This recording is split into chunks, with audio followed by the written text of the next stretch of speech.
ঘরোয়া মশলায় ঘরোয়া উপকরণে আজ আমি আপনাদের হোটেল স্টাইলে চিকেন শর্মা করে দেখাবো। এটা তৈরি করা যেমন সোজা, খেতেও কিন্তু অসম্ভব মজার হয়। আসসালামু আলাইকুম viewers, welcome to my channel Roksana cooking show. চলে আসলাম নতুন আরও একটি রেসিপি নিয়ে। চলুন তাহলে দেখে নেওয়া যাক। প্রথমে আমি 2 কাপ আটা দিয়ে দিচ্ছি। আপনারা চাইলে কিন্তু ময়দাটাও দিয়ে নিতে পারেন। দিয়ে দিব 2 টেবিল চামচ চিনি, দিয়ে দিচ্ছি 2.5 টেবিল চামচ গুঁড়া দুধ। এতে কিন্তু পিঠা বেটটা খেতে ভীষণ ভালো লাগবে, সেজন্যই কিন্তু গুঁড়া দুধ আর চিনিটা দেওয়া। দিয়ে দিব স্বাদ মতো লবণ, দিয়ে দিচ্ছি 2 টেবিল চামচ ইস্ট। আপনার প্রত্যেক 1 কাপের জন্য 1 টেবিল চামচ করে কিন্তু ইস্টটা ব্যবহার করতে হবে। একটা হ্যান্ড উইচ দিয়ে ভালো মতন মিশ্রণটাকে আমি মিশিয়ে নিচ্ছি। একটু ভালো মতন মিশিয়ে নিতে হবে যাতে সবগুলো উপকরণ পারফেক্টলি আটাটার সাথে মিশে যায়। ভালো মতো মেশানো হয়ে গেছে। এখন আমি 1 কাপ কুসুম গরম পানি নিয়ে নিচ্ছি। একবারে বেশি গরমও না, আবার একবারে হালকা গরম না। আপনাদের আমি দেখিয়ে দিচ্ছি। হাতে কমসে কম আপনার 1 মিনিটের মতো ধরে রাখবেন। যদি দেখেন আপনার পানিটার গরম আপনি সহ্য করতে পারছেন, তখন কিন্তু এই পানিটা ব্যবহার করতে হবে, নইলে কিন্তু ইস্টটা অ্যাক্টিভ হবে না।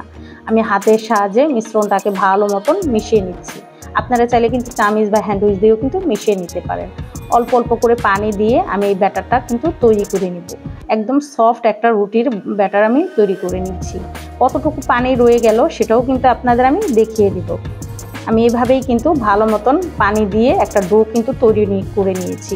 দেখুন হাতের মধ্যে কিন্তু অনেকটা আঠালো ভাব লেগে আছে। এখন আমি নিয়ে নিব 1 টেবিল চামচ রান্না করা সয়াবিন তেল। এই তেলটা দেওয়ার পর কিন্তু হাতটা একবারে পুরোপুরি ক্লিন হয়ে যাবে। কোনো রকম ময়দা বা আটার মিশ্রণ কিন্তু লেগে থাকবে না। একদম সফট একটা ডো কিন্তু আমার তৈরি হয়ে গেছে। এখন আমি 1 টেবিল চামচ রান্না করা সয়াবিন তেল নিয়ে নিচ্ছি। এটা উপরে আর বাটিটার সাইড করে আমি দিয়ে দিব, যাতে যখন পিঠা ব্রেডটা ফুলবে তখন যাতে সাইডে লেগে না থাকে, সেজন্যই কিন্তু তেলটা লাস্ট পর্যায়ে আপনারা দিয়ে দিবেন। ভালো মতন মাখিয়ে নিলাম। এখন আমি এক সাইড করে আধা ঘন্টার জন্য একটা গরম স্থানে রেখে দেব। আর আপনাদের আমি দেখিয়ে দিচ্ছি, আমার 1 কাপ পানি থেকে কিন্তু এতটুকু পানি বেশি হয়েছে, আর পুরো পানিটা কিন্তু আমার লেগে গেছে। ঢাকনা দিয়ে ঢেকে দিচ্ছি আধা ঘন্টার জন্য। অন্যদিকে আমি মাংসের মিশ্রণটা তৈরি করে নিচ্ছি। নিয়ে নিচ্ছি 1 কাপ বুকের মাংস। সেই মাংসটাকে কিন্তু একটু লম্বাটা টাইপে করে আমি কেটে নিয়েছি। একটু খেয়াল করুন, তাহলেই বুঝতে পারবেন। এখন দিয়ে দিচ্ছি 1/2 টেবিল চামচ আদা রসুন ও জিরা বাটা। 1 টেবিল চামচ দিয়ে দিচ্ছি টমেটো সস। 1 টেবিল চামচ দিয়ে দিচ্ছি ওয়েস্টার সস। দিয়ে দিব 1 টেবিল চামচের কিছুটা কম বারবিকিউ সস। 1 চা চামচ দিয়ে দিচ্ছি মরিচ গুঁড়া। 1 চামচের একটু কম দিয়ে দিচ্ছি গরম মশলা গুঁড়া। 1/2 টিস্পুন দিয়ে দিচ্ছি ধনিয়া গুঁড়া। দিয়ে দিচ্ছি 1/2 টিস্পুন কালো গোলমরিচের গুঁড়া। দিয়ে দিচ্ছি স্বাদ মতো লবণ। লবণটা একটু বুঝে দিতে হবে, যেহেতু আমরা কয়েক ধরনের সস ব্যবহার করেছি আর সসে অনেকটা লবণ থাকে, সেজন্য। একটা চামচ দিয়ে মিশ্রণটাকে আমি ভালো মতন মিশিয়ে নিব। একটু ভালো মতন মিক্স করে নিতে হবে। আপনারা চাইলে কিন্তু 1 থেকে 1.5 ঘন্টার মতন এটাকে রেস্টেও রাখতে পারেন। আজকে আমি আর কোনো রেস্টে রাখবো না, সাথে সাথে কিন্তু এটাকে রান্না করে নেব।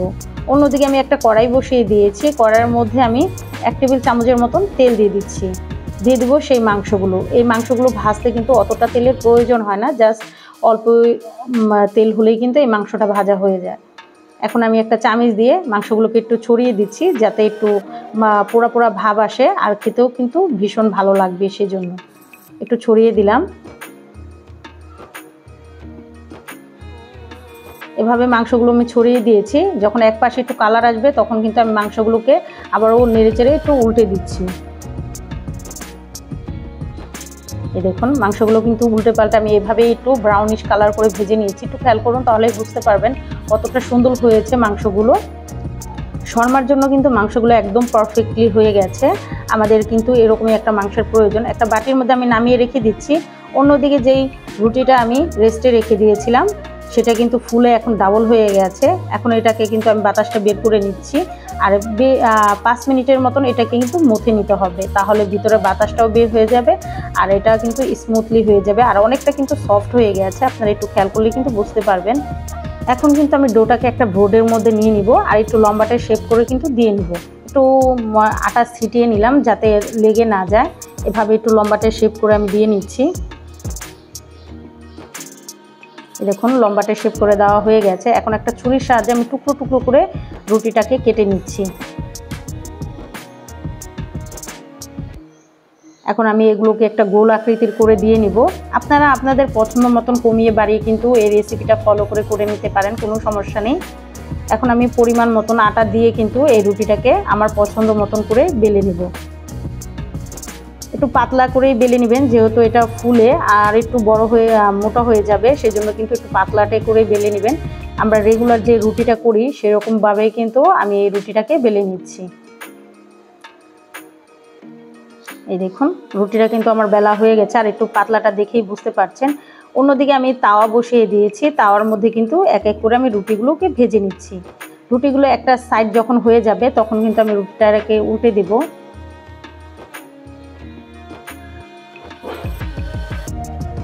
এই দেখুন উল্টে পাল্টে কিন্তু আমি রুটিটাকে ভেজে নিলাম, আর আমার রুটিটা কিন্তু ভাজা হয়ে গেছে, একটু খেয়াল করলেই বুঝতে পারবেন। এই দেখুন রুটিটা কিন্তু একদম রেডি হয়ে গেছে। সেম প্রসেসে কিন্তু আমি আরেকটা রুটিও এইভাবে ভেজে নেব। দেওয়ার পর কিন্তু সাথে সাথে আপনাদের উল্টা পাল্টার প্রয়োজন নেই, যখন এরকম ফুলে উঠবে তখনই কিন্তু রুটিটাকে উল্টে দিতে হবে। এভাবে কিন্তু এই রুটিটাকেও আমি ভেজে নিয়েছি, আর একটা সুন্দর কালারও চলে এসেছে। সেম প্রসেসে কিন্তু আমি সবগুলো রুটি ভেজে নিয়েছি। একটা প্লেটের মধ্যে আমি রুটিটাকে নিয়ে নিলাম। এখন পরিমাণ মতন আমি মেয়োনিজ দিয়ে দিচ্ছি, যেহেতু ঘরের তৈরি সেজন্য একটু বেশি করেই দিচ্ছি। আপনারা চাইলে কিন্তু খুব সহজেই অনায়াসে এই মেয়োনিজটা কিন্তু ঘরেই তৈরি করে নিতে পারবেন। তারপরে দিয়ে দিচ্ছি পরিমাণ মতন মাংসটা দিলে কিন্তু একটু খেতে বেশি ভালো লাগে। চেষ্টা করবেন ঘরেই তৈরি করে বাচ্চাদের এমন স্বাস্থ্যকর খাবার দিতে। দিয়ে দিচ্ছি পরিমাণ মতো শসা, দিয়ে দিব পেঁয়াজ কুচি। আপনারা চাইলে কিন্তু কাঁচামরিচ কুচিটাও দিয়ে নিতে পারেন, যেহেতু ছিল না সেজন্য কিন্তু আর দেইনি। দিয়ে দিচ্ছি টমেটো সস, আর দিয়ে দিব সামান্য পরিমাণ মেয়োনিজটা কিন্তু আমার ঘরেই তৈরি করা। আপনারা চাইলে ডেসক্রিপশন বক্সে আমি লিঙ্কটা দিয়ে দিব, আপনারা চাইলে কিন্তু মেয়োনিজের রেসিপিটা দেখে আসতে পারেন। আমি এখন আমার ফোল্ড করে নিচ্ছি। আপনারা চাইলে কিন্তু ফয়েল পেপার দিয়েও এটা আটকে নিতে পারেন, কোনো সমস্যা নেই। এখন একটা টুথপিক দিয়ে এটাকে আমি আটকে দিচ্ছি। এই দেখুন আমার একটা কিন্তু রেডি হয়ে গেছে। সেম প্রসেস আমি আরেকটাও আপনাদের ভাঁজ করা দেখিয়ে দিচ্ছি। প্রথমে কিন্তু আমি 2 টেবিল চামচ মেয়োনিজ দিয়ে দিচ্ছি, দিয়ে একটু ছড়িয়ে দিচ্ছি। তারপর দিয়ে দিচ্ছি মাংস, দিয়ে দিচ্ছি শসা কুচি, দিয়ে দিচ্ছি পেঁয়াজ কুচি। আপনারা চাইলে কিন্তু টমেটো, গাজর এগুলোও দিতে পারেন। দিয়ে দিচ্ছি সস, আর দিয়ে দিচ্ছি মেয়োনিজ। এটা কিন্তু আমি আবারও ফোল্ড করে নেব।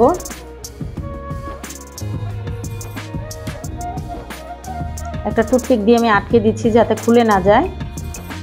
সেম প্রসেসে কিন্তু আমি সবগুলোই করে নিয়েছি। আর দেখুন মাশাআল্লাহ কতটা সুন্দর হয়েছে আর কতটা লোভনীয় হয়েছে। খেতে কিন্তু অসম্ভব মজার হয় ঘরের তৈরি এই চিকেন শর্মাটা। তৈরি করাও খুবই সোজা আর খেতে অসম্ভব মজা। যখন মন চাইবে বাচ্চাদের বড়দের তৈরি করে দিতে পারেন, তারা কিন্তু ভীষণ প্রশংসা করবে আর খুবই পছন্দ করবে।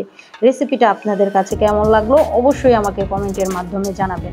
আর যারা এখনও আমার চ্যানেলটাকে সাবস্ক্রাইব করেননি, আমার ভিডিওগুলো যদি আপনাদের কাছে কোনো অংশে একটু হলেও ভালো লেগে যায়, অবশ্যই আমার চ্যানেলটাকে সবাই সাবস্ক্রাইব করে আমার পাশে থাকবেন।